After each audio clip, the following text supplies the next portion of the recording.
how to make one so you can play too. A garland is a type of party decoration that you can hang up like a rope.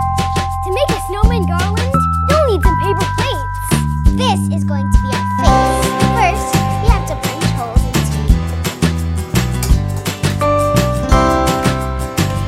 They're supposed to be like this, so then when you put the string between, it will hang like this.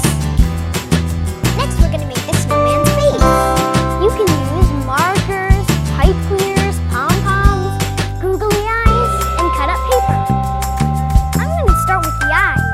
You'll need some glue. I chose 2 different googly eyes to make it look silly. Now I'm going to make a nose.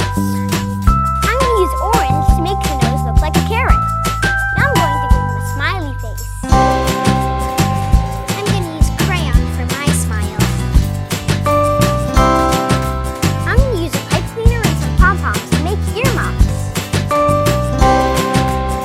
I'm adding little rosy cheeks to my smile. You want to make your snowman's face big so you can see it farther away. Once you're done with your snowman face, you can put a piece of string